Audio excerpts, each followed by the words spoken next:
morning, and it's another cracker. Look at that. So, pretty ironic, yeah. We 3 months of rain, and now we're probably heading for a water shortage in May. That's the west coast of Scotland for you. Anyway, today's message from Mull. I'm just going to hunker down a little bit to get out of the wind because there is a bit coming off the loch. So, today's message from Mull, I will deliver in 2 seconds. First of all, we've got those resistance bands donated, remember? So we have 100 resistance bands. Not that many of you got in touch yesterday to request one. Maybe my fault for saying hold back if you've got one, and people thought, well, I'll let somebody else have one. Just let me know that you need one quick, because we've had a very generous donation of these, and we need to get them out there in circulation and get them used. They're a really versatile piece of a kit. I'll do some little videos on the website for you to talk you through the exercises. If you don't want to exercise with them, I can show you ways of tying up people in your house that are really getting on your nerves or gagging them. Really versatile piece of kit. Bit like the old buffs. And if you're really lucky and you order one of these resistance bands, I'll show you how many different things you can do with a buff as well. Anyway, so today's message from Mull revolves a little bit around behaviour change, but there's too much to talk about in one stint, so I'm going to break it up into little bite-sized chunks. And today's message is it's all about evolution, baby. Now, when we do an education talk on behaviour change, I quite often start by doing what's often referred to as the caveman talk. So I'm going to talk a little bit just about how we have evolved as an animal, really, and how some of those evolutionary processes are working against us just at the minute, and we need to be aware of them and change our behaviour to try and counteract them. So we've been on the planet for a pretty long time. Depending on what evolution expert you talk to, we're probably talking hundreds of thousands, certainly to millions of years. So that's a long time to be evolving as an animal. And we've evolved in certain ways during that time in terms of survival strategies and keeping ourselves alive. Because once upon a time, we didn't have Tesco and Aldi and Lidl and all these easy places to find food. We didn't have technical clothing. We didn't have modern housing. And life was a bit harder. And if you think about that, the amount of energy that early man would have used up compared to what we do at the sharp end of human evolution, the difference is quite staggering. So think about your home. So early homes would have been mud huts or tree huts, or even within cave structures.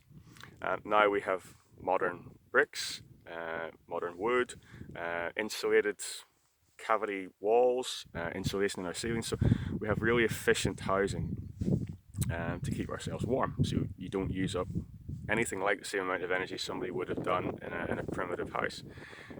Food. We now go to Aldi, Lidl, Tesco, bloop, and off you go. Everything's laid out for you. You don't have to hunt it. You don't have to track it down. You don't have to actually butcher the animal. So again, the amount of energy difference there is quite staggering. Clothing. So early man would have used clothing from the animals. Now we have technical clothing, layer up, buffs and all that sort of stuff, to keep you warm. So again, we don't burn up as much energy through the sort of clothing that we can wear. Transport. Early man, it's all on foot. Eventually then it becomes maybe domesticated animals, but us, it's nearly all motorized. If you're lucky, you're a cyclist, and that's the way to save the planet.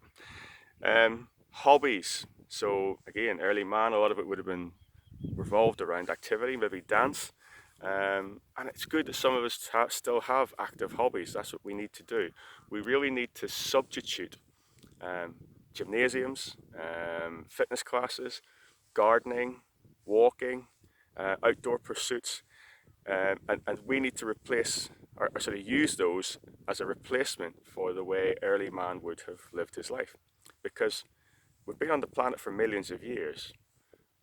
We've been evolving to live that kind of primitive life for the vast majority of the time we've been on the planet. So we need to think hard about maintaining activity levels to compensate for that, because we're designed to move. Our skeletal structure is such that we need to move to keep it efficient. It lubricates from the inside out. So if we stop moving, that's when we get the problems. And if we're not active, we get the problems. We put on weight. Our bodies have evolved to take a lot of the fat out of our foods. Again, that would have been a survival trait, because once upon a time, life was hard and we would have had to hunt our own food. And when we had an excess of it, our bodies developed to actually store it as fat. And that would have got us through lean times. And that's why when people are marooned on a desert island or something like that, as long as they have water, they can survive quite a long time. We're very good at keeping ourselves alive, but that is killing us now because we have such an excess of ready available high calorie food in our environment. So our environment isn't really suited to the way we've evolved, and we need to be very aware of that. Your brain function as well. Your brain has evolved to seek out these fatty foods, foods that are high in fat, foods that are high in sugar, foods that have got quite a bit of salt in it as well, because once upon a time that would have been an issue as well, getting enough salts into your body.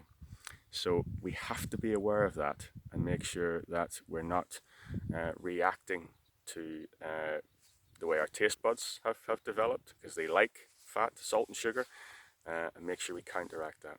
Now that's quite a bit to be going on with today. I'm going to sort of call that behaviour change part 1, and then we'll pick that up hopefully tomorrow and over the next few days. So remember those resistance bands. Let me know. Just send me a quick WhatsApp. Tell me that you want a resistance band. I'll get your name down for it, and I'll catch up with you later on. Try to make use of your one day, your one session out. It's a day to exercise outside if you can, guys. Right, take care. Bye-bye.